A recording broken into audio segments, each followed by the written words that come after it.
बेटे की शादी के लिए लड़की देखने गई तो मालती ने लड़की की माँ से कहा, देखिए आशीष मेरा इकलौता बेटा है।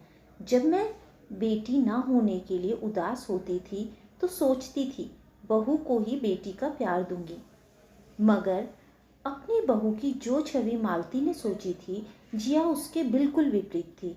बिल्कुल टॉम बॉय थी, लड़कों की तरह कपड़े और बात करने का तरीका था। मालती ने सोचा पता नहीं आशीष को क्या पसंद आया इस लड़की में। जीन्स और टी शर्ट में आकर उसने मालती से हेलो आंटी कहा तो मालती ने हेलो ही कहा। तभी जिया की माँ बोली, आंटी के पैर छुओ बेटा। उसको असहज देखकर मालती ने कह दिया, रहने दो बेटा, उसकी कोई ज़रूरत नहीं है। बातों से एकदम बिंदास, अपनी माँ से हर बात पर तर्क वितर्क करती, ऐसी थी जिया। जिया से मालती का बेटा बहुत प्यार करता था। शादी के बाद जिया मालती के घर आ गई। सब निपटने के बाद अब दोनों को ऑफिस जाना था। मालती ने सोचा था बहू आ जाएगी तो उसके हाथ की चाय पीकर अपनी सुबह की शुरुआत करूंगी, मगर जिया को देखकर मालती ने अपना ये सपना भुला दिया था। पर उसने सुबह देखा जिया सुबह सुबह तैयार होकर पूजा कर रही थी। मालती को तो लगा वो कोई सपना देख रही है। तब थोड़ी देर बाद वो पास आकर बोली, मम्मा चाय बना दी है, और चाय ले आई। फिर जिया बोली, मम्मा मुझे नाश्ते में बस पोहा, सैंडविच और चीला बनाना ही आता है। आप लोग नाश्ते में क्या खाते हैं? आशीष बोला, जो भी तुम बनाओ हम वही खाएंगे। आशीष ने मालती का हैरान चेहरा देखकर पूछा, क्या हुआ मम्मा, चाय पसंद नहीं आई? जिया, बेटा बहुत अच्छी चाय है। फिर मालती ने कहा, तुम्हें ऑफिस जाना है बेटा, तैयार हो जाओ, नाश्ता मैं बना लूँगी। जिया ने जवाब दिया, नहीं मम्मा, नाश्ता मैं ही बनाऊँगी। फिर तो मैं पूरा दिन ऑफिस में रहूँगी, तो घर पर सब आपको ही देखना पड़ेगा। जिया कोई भी काम वो अच्छे से करती थी। जिया आदर्श बहू जैसी नहीं दिखती थी, जीन्स ही पहनती थी, उसे घर के काम भी नहीं आते थे।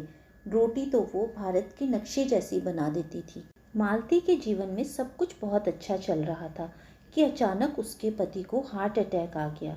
पति की ऐसी हालत देख मालती रोती रहती। उस समय जिया ने उसका बहुत साथ दिया।